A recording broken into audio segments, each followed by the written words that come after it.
Congress party Himachal Pradesh में बहुमत हासिल कर रही है, वहीं बीजेपी जबरदस्त जीत, सभी रिकॉर्ड तोड़ते हुए। गोपी मनियार इस वक्त गांधीनगर में बीजेपी दफ्तर में क्या जश्न चल रहा है, वहां पर लोगों से बातचीत कीजिए। और शायद आपने भी ऐसे इलेक्शन की कवरेज नहीं की होगी, अभी तो ये 2-3 दशक के बाद इस तरह के रिकॉर्ड जीत एक पार्टी हासिल करी है। और शायद बंगाल आप देखिए, उसके बाद से ये एक रिकॉर्ड है, 27 साल +5।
जंग है, जीत है, हमारी ही जीत है केसरिया की।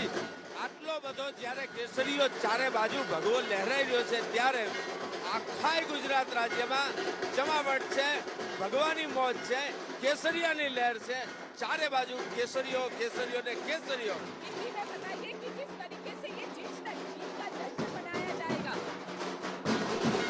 बस अभी तो हम ये आनंद उल्लास कर रहे हैं, उत्साह में है, सब नाच रहे हैं, गा रहे हैं, बहुत से सारे ड्रम बज रहे हैं और आगे का जो कुछ हो आपको पार्टी से कहा जाएगा।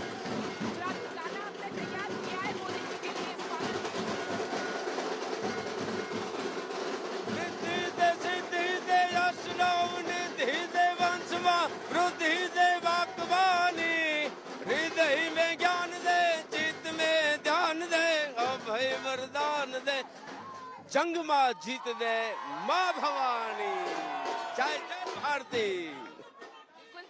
गोपी लौटेंगे आपके पास। बीजेपी दफ्तर में जबरदस्त जश्न आप देख रहे हैं, तस्वीरें दिखाते रहिए गोपी। आइए आपको सीधे लिए चलते हैं शिमला रूरल से। वीरभद्र सिंह के बेटे विक्रमादित्य सिंह इस वक्त हमारे साथ जुड़ रहे हैं, हिमाचल प्रदेश के आ रहे रुझानों और नतीजों पर। कुछ ही देर में वो हमारे साथ जुड़ेंगे तो उनकी तरफ चलेंगे। महिलाओं का अच्छा खासा जोश वहां पर दिख रहा है गोपी।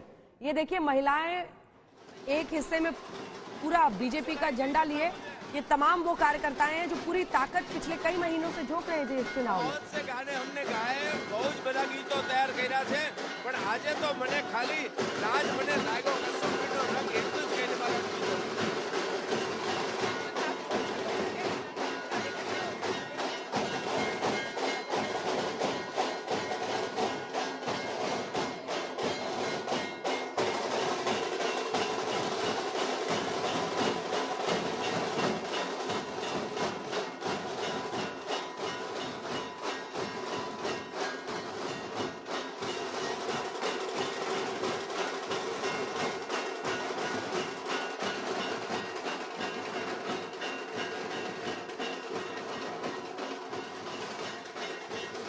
हेलो,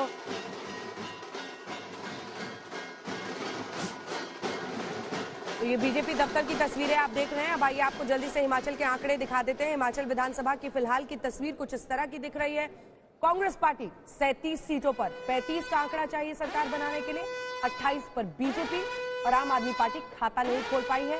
3 अन्य भी, अब उनकी भूमिका बड़ी नहीं रहेगी क्योंकि स्पष्ट जनादेश कांग्रेस पार्टी के पक्ष में आता हुआ दिखाई दे रहा है। लेकिन दिलचस्प ये है कि अभी तो नतीजे भी नहीं आए थे, पहले से ही वीरभद्र सिंह की पत्नी प्रतिभा सिंह ने मुख्यमंत्री पद पर दावा ठोक दिया।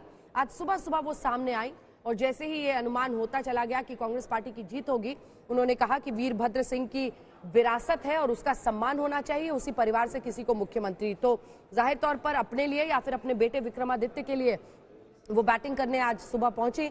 लेकिन इन सब के बीच 37 सीटों पर कांग्रेस पार्टी की बढ़त साफ संकेत कि हिमाचल में बन रही है कांग्रेस की सरकार। स्ट्राइक रेट हम आपको कांग्रेस पार्टी का दिखा रहे हैं इन चुनावों में। बीजेपी का 61% है स्ट्राइक रेट, वहीं कांग्रेस पार्टी का 61।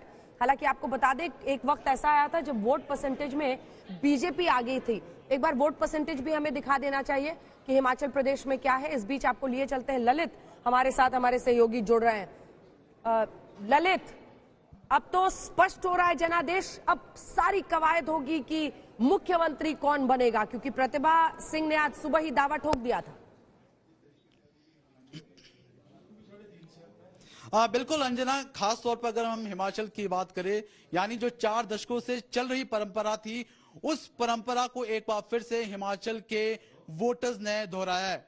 खास तौर पर अगर हम हिमाचल की बात करें तो जो जादुई आंकड़ा है उसको कांग्रेस ने पार कर दिया है और 37 सीटों पर इस वक्त स्पष्ट बहुमत के साथ कांग्रेस जीतती हुई नजर आ रही है। वहीं पर अगर हम बात करें मुख्यमंत्री पद की, तो सुबह ही जो प्रतिभा सिंह है, जो सांसद है मंडी से, उसके साथ साथ प्रदेशाध्यक्ष है कांग्रेस की, उन्होंने क्लियरली एक हिंट दे दिया था कि पूर्व मुख्यमंत्री वीरभद्र सिंह की जो लेगेसी है उसको आगे ले जाने की जिम्मेवारी ही पार्टी हाईकमान ने उन्हें दी थी और कहीं ना कहीं उन्होंने अपना दाव है मुख्यमंत्री पद के लिए ठोक दिया। ललित, लेकिन ललित मैं आपको बीच में रोक रहा हूं।